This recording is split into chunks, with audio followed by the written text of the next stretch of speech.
요한복음 20장 이하를 보면 이런 내용이 나옵니다. 예수님께서 죽음에서 부활하신 이후에 그 다음에 예수님은 제자들에게 보여주었어요. 이때 마침 그 자리에 누가 없었느냐? 도마라고 하는 제자가 없었어요. 이것을 보고 도마는 예수님의 부활을 자기의 눈으로 직접 목격하는 것이 아니라 귀를 통해서 들을 수밖에 없었습니다. 이때 도마가 하는 말이 뭐냐면, 나는 눈으로 보지 않고서는 절대 못 믿겠다. 내가 만져보고 그리고 손에 넣어봐야 믿지, 나는 못 믿어. 그러면서 이 도마가 고집을 부렸습니다. 그리고 난 다음에 그 이후 8일이 지났습니다. 8일이 지난 다음에 예수님께서 제자들이 모인 곳에 나타나더니만 평강하냐라고 물으신 다음에 첫 번째로 다루시는 문제가 뭐냐? 8일 전에 예수님을 만나보지 못할 때에 도마가 의심하던 그 의심의 문제를 가지고 다뤄요. 그러면서 예수님께서 도마에게 말씀하실 때에 뭐라고 말하느냐? 요한복음 20장 27절에서 이렇게 말씀합니다. 시작. 도마에게 이르시되 내 손가락을 이리 내밀어 내 손을 보고 내 손을 내밀어 내 옆구리에 넣어보라. 그리하여 믿음이 없는 자가 되지 말고 믿는 자가 되라. 보지 않고 믿는 자가 되시기를 축원합니다. 이 문제를 하나님은 다뤄요. 그러니까 우리 예수 그리스도 전능하신 하나님은 우리의 은밀한 부분까지 알고 계신 것을 믿으시기를 축원합니다. 그리고 난 다음에 도마에게 주님은 뭐라고 하느냐? 막 책망하진 않아요. 확신을 주어요. 도마야, 너는 앞으로 꼭 나를 보고서 믿는 것도 중요하지만 보지 않고 믿는 것도 참 복이 있단다. 그러면서 말씀하지요. 참 이걸 바라보면 우리가 하나님의 거룩한 백성이라는 말은 많이 하지만, 그런데 하나님 앞에 나갈 때 얼마나 의심을 많이 하는지 몰라요. 형통할 때는 되어지고 되는 역사가 있을 때는 하나님이 진짜 옆에서 막 살아있는 것처럼 보여져요. 그런데 하나님이 침묵하실 때, 말씀하지 않고 침묵하고 인내할 것을 요구할 때는 하나님이 진짜 계신가? 내 곁에 계시기나 하기는 하는 건가? 박 집사님에게는 함께 하지만 내 곁에는 없는 것 같아. 이렇게 의심할 때가 많아요.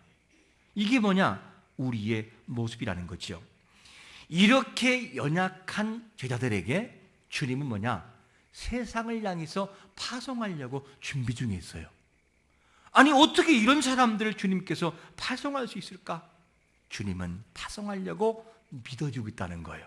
여러분, 부족하지만 우리를 파송하시는 그 주님을 찬양하는 자가 되시기를 축원합니다. 그리고 난 다음에 도마에게 주님을 말씀하시죠. 요한복음 20장 29절에서 이렇게 말씀합니다. 예수께서 이르시되 너는 나를 뭐라고요? 본고로 믿느냐? 보지 않고 믿는 자가 뭐하다고요? 복이 있다는 거예요. 우리의 눈에 하나님의 형상이 여기서 반짝하고 빛처럼 안 보여도 성경을 통하여 믿어지는 역사가 진짜 복 중에 복인 걸 믿으시기를 축원합니다. 그게 복이라는 거예요. 그걸 우리에게 소개해주고 있습니다. 우리의 믿음은 어떤 신비적인 체험을 통해서 막 보여지는 그 믿음의 기초가 아니라는 거예요. 그냥 하늘에서 막 불이 내리고 이적이 임하고 그냥 환상 가운데 나는 하나님이다 이렇게 말을 하지 않아도 우리의 기초는 그것이 아니라는 거예요.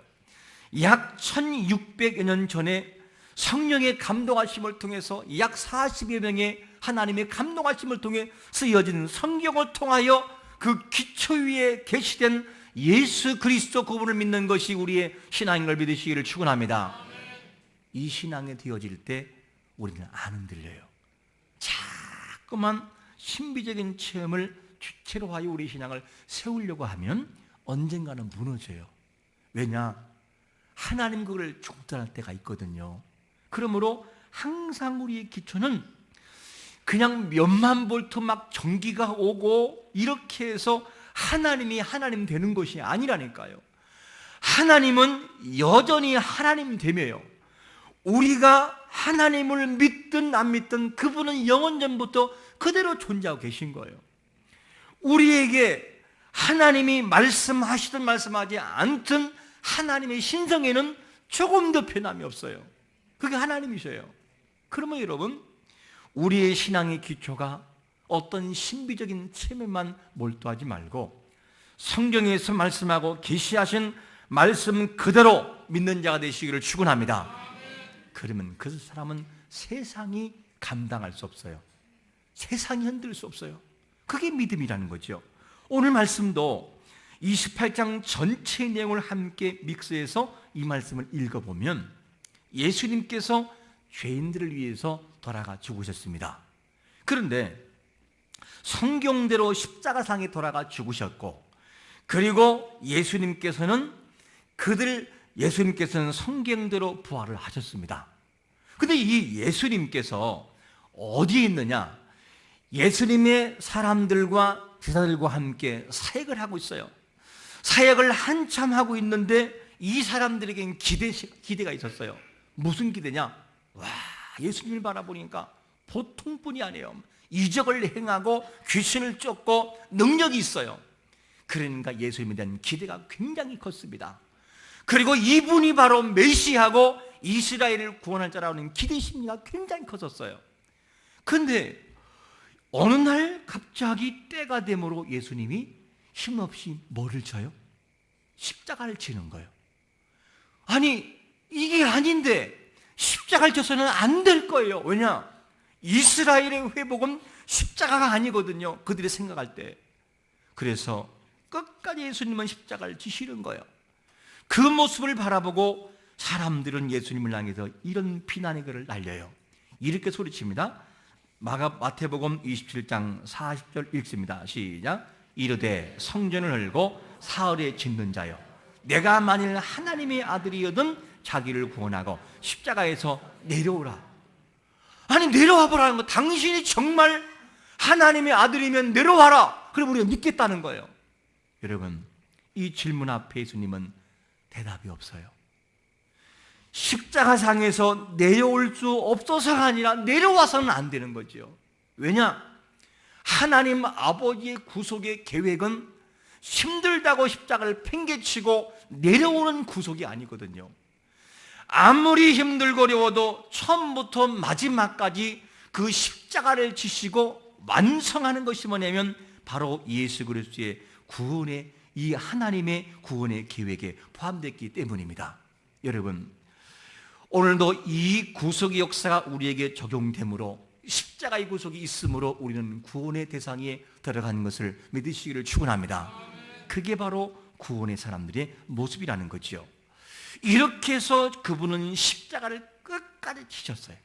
끝까지. 그런데 이 십자가를 지셨는데 이 고통을 다 지셨어요. 이것을 바라봤던 골고다의 언덕에서의 예수님을 향한 사람들의 모습이었어요. 힘없이 나약하게 십자가 지시고 어떻게 이렇게 예수님이 돌아가실 수 있을 것인가? 이 나약한 모습에서 사람들은 실망 속에 빠졌습니다.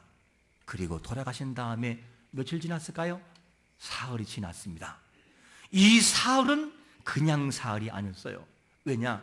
긴장의 날이거든요. 긴장의 날. 뭐 하기 때문에? 바로 마가복음 8장 31절에서는 이거를 말씀했기 때문입니다. 읽어보겠습니다. 시작.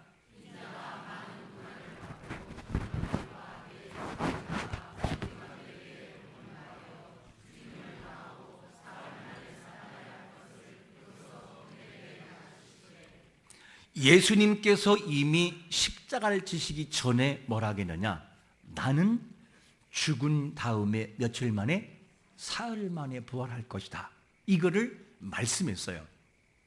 그러니까 예수님의 죽음은 죽음으로 끝나는 것이 아니라 사흘 만에 부활함으로, 승천하심으로 완성되는 십자가의 구속이거든요. 그래서 이 날이 굉장히 설렘과 기다림의 날이요, 긴장의 날이었지요.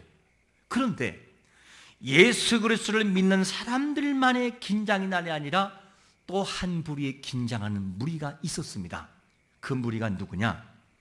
다른 말로 말하면 예수님을 십자가에 못 박는 데에 주동 역할을 감당했던 대제사장들과 바리새인들, 이 사람들이 긴장을 한 거예요. 왜냐?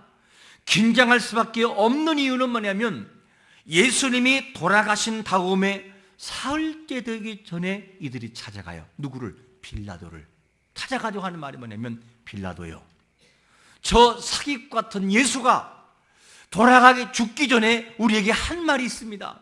그게 뭐냐? 내가 사흘 만에 부활할 것이다 라고 말을 했는데, 혹여 부활도 안 했으면서 시체를 훔쳐간 다음에 부활했다고 거짓말하면 안 되니까, 이게 불안하니까 좀 군사를 동원해서 무덤을 지켰으면 좋겠습니다. 그럼 그렇게 해라. 빌라도가 허락을 하지요. 그러고 난 다음에 이 사흘이 지난 다음에 이들이 대제사장들과 바리새인들이 걱정한 일이 실제로 일어나고 말았습니다. 어떻게? 예수님은 무덤에서 돌을 옮겨 죽음에서 부활하신 것을 믿으시기를 축원합니다. 그 역사가 벌어지고 말았어요. 이 역사가 벌어졌는데, 이때 사흘째 되던 그날에 마리아와 다른 마리아가 예수님의 무덤에 간 거예요. 그리고 발견한 것이 뭐였냐면, 천사가 예수님이 부활했다는 사실을 알려주는 것입니다. 그 증거를 이렇게 소개합니다. 한번 말씀, 마태복음 28장 5절과 6절을 읽겠습니다. 시작. 너희는 무서워하지 말라. 십자가에 못 박히신 예수를 너희가 찾는 줄을 내가 아노라. 그가 여기 계시지 않고 그가 말씀하신 대로 살아나셨느니라. 와서 그가 누우셨던 것을 보라. 한번 보라는 거예요. 예수는 사흘 만에 부활했다. 여기가 바로 그분이 누웠던 장소다. 보아라. 그러면서 증명해 버려요. 여러분, 이 사실을 봐서가 아니라 성경을 통해 말씀하시는 말씀은 그대로 믿는 자가 되시기를 축원합니다. 부활을 믿는 자가 구원에 임하는 걸 믿으시기를 축원합니다. 그렇게 부활했다는 거예요. 이 사실을 증거하고 있지요. 그러니까 이 증거를 하고 난 소식을 듣고 이 마리아와 막달라 마리아가 너무 기뻐가지고 다른 제자들에게 알려주려고 막 뛰어갔죠. 뛰어가는 중간에 예수님이 나타난 거예요. 평안하냐? 그러면서 내가 갈릴리로 가니 거기서 만나자. 그러면서 다시 만남을 줍니다. 이 소식을 알고 이제 이 마리아와 막달라 마리아가, 다른 마리아가 가서 전하는 거죠. 예수님이 부활했습니다. 그리고 쫙 알려준 다음에 예수님이 갈릴리 가신다고 하니 산으로 빨리 갑시다. 그리고 부랴부랴 그들은 어디 가느냐? 예수님을 만나기 위해서 갈릴리로 갔지요. 근데 진짜 예수님이 어디 있어요? 그곳에 계신 거예요. 보는 순간 모두 다 함께 경배하는 거죠. 경배해요. 이렇게 경배하는데 특이한 점이 하나가 발견돼요. 모든 사람이 함께 경배하는데 그 속에 마태복음 28장 17절에서 이러한 특이한 점이 보여져요. 읽어보겠습니다. 시작. 예수를 배웠고 경배하나 아직도 의심한 사람들이 있더라. 아니, 지금 예수님이 앞에 계셔야 안 계셔요? 계시죠. 그런데 그 예수님을 보면서 경배하면서 의심한단 말이에요. 마음속에 의심이 생긴 거죠. 여기서 의심이라고 하는 것은 예수님이 아니라고 하는 부인이 아니라 어떤 것이냐? 원문에서는 디스타조라고 하는 헬라 원문에서는 이거를 말합니다. 마태복음 14장 22절에서 이렇게 말씀하죠. 어느 날 예수님과 제자들과 함께 말씀을 나누고 그들을 먼저 배를 타고 보내요. 얘들아, 건너편으로 건너가거라. 그리고 예수님은 남으셔서 기도를 하시죠. 그리고 난 다음에 무슨 일이 벌어지느냐? 사경 시간에, 사경이란 말은 그 히브리 문화에서는 새벽 4시부터 6시 사이를 말합니다. 이때 바람이 불고 그냥 폐에 너무나 위험한 상황에 놓인 거지요. 그때 예수님께서 바다 위를 걸어오시면서 그들을 만나러 가셔요. 사람들이 너무 놀란 거죠. 유령이라고. 그때 내가 유령이 아니고 예수다. 걱정하지 말아라. 그 말씀하시니까, 그러면 베드로가 하는 말이 뭐냐면, 예수님, 예수님이 맞다면 저를 이 바다에 걷게 해주세요. 걸어라. 그러면 걸어와요. 한참 걷다 보니 베드로가 뭐가 보여요? 바라보니 바람도 보고 물살도 보이고 내가 어떻게 걷고 있지? 의심이 생겨요. 그러고 난 다음에 물에 그냥 푹 빠져버릴 때 예수님이 손을 잡잖아요. 여기서 말하는 티스타드라는 원문에서 이 의심한다는 이 말은 무슨 말이냐면 물에 빠지는 베드로를 바라보고 믿음이 적은 자요 왜 의심하느냐? 라는 원문의 뜻이 됩니다. 그러니까 예수님을 부인하는 의심이 아니라 마음속에 왠지 모르게 불안해서 뭔가 주저되고 있는, 왠지 모르게 마음속에 불신을 갖고 있는 것이 뭐냐면 이들의 모습이었습니다. 이 말씀을 보면 제자들이 세상을 향해서 가야 되는 건 맞는데 세상을 향해 제자를 삼기 위해 파송되기는 부족하다, 안 부족하다? 많이 부족하다는 거예요. 많이 부족한 모습을 하고 있는 것이 누구냐? 이들의 모습이었습니다.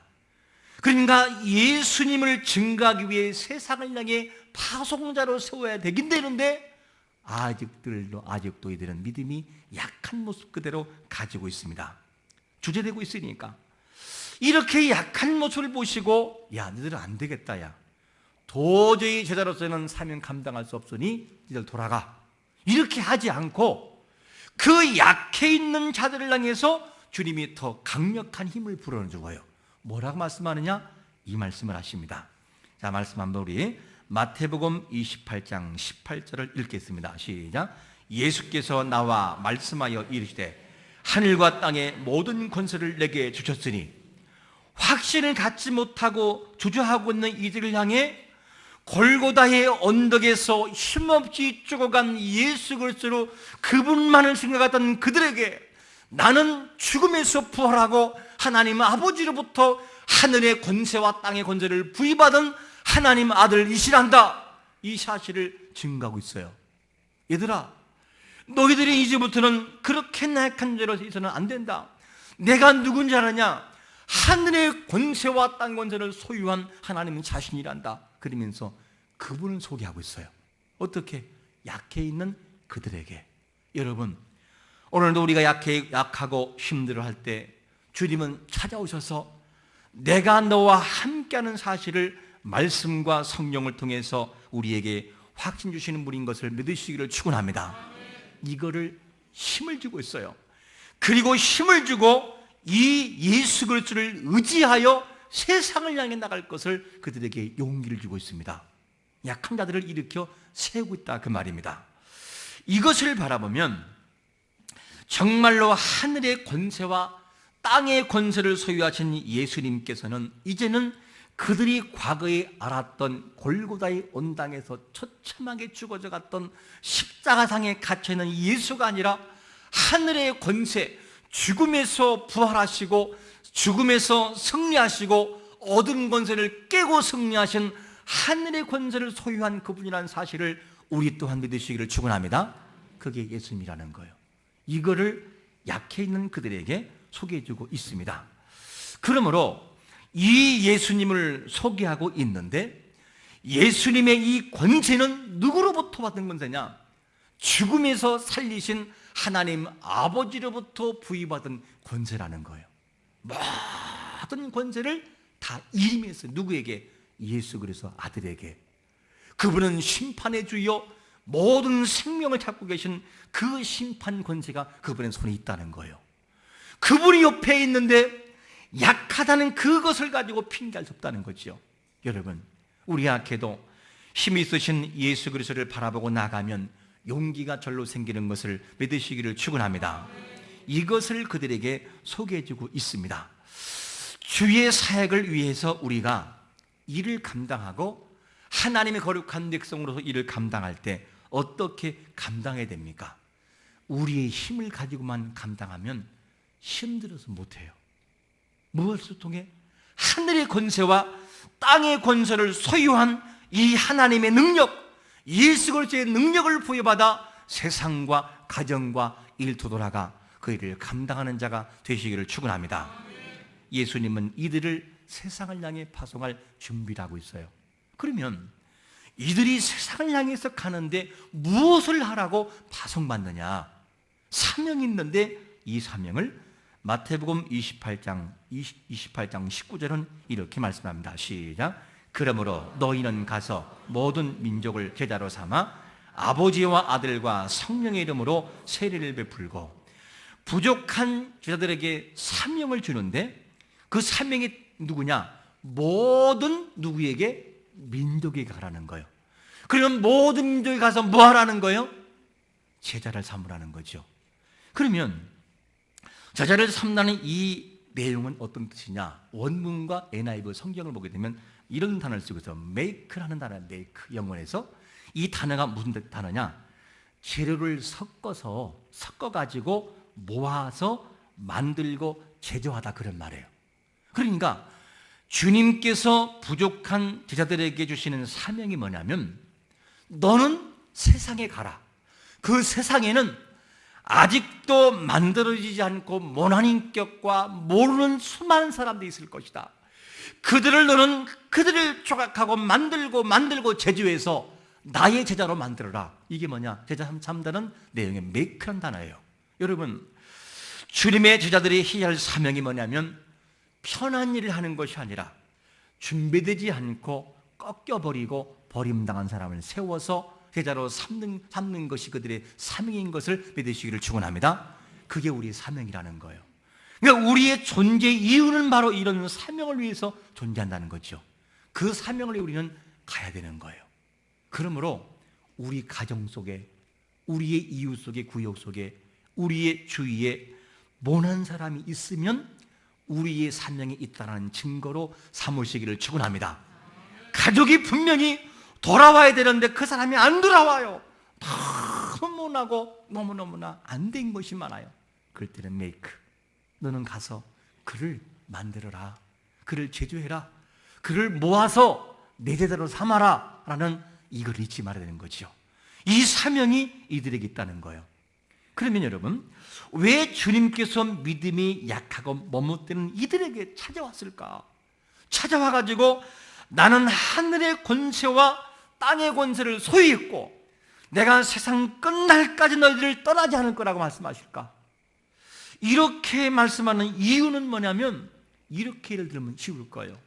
여러분, 국가대표를 참여하는 운동선수가 여러분들의 아들이라고 생각해 보세요. 근데 그 아들이 너무 중요한 게임이기 때문에 이렇게 게임을 어떻게 긴장할지 모르고 어쩔 줄 몰라가 물을 마시고 이럴 때 어떻게 합니까? 놔둡니까? 어떻게 하죠?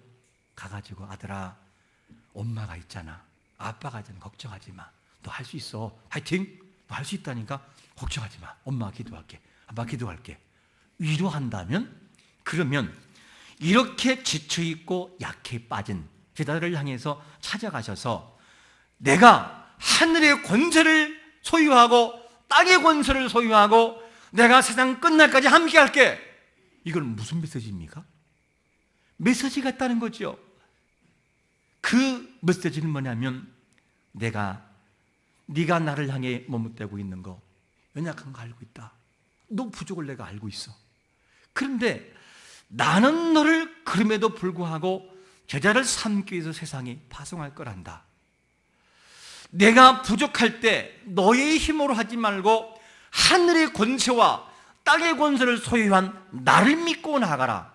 그러면 너는 그 일을 감당할 수 있을 거야. 걱정하지 마. 여러분, 지금도 우리 힘으로 감당하는 것이 아니라 우리를 사용하시는 하나님의 능력을 통하여 주신 사명을 감당하는 자가 되시기를 축원합니다. 그게 파송하는 주님의 마음이라는 거예요.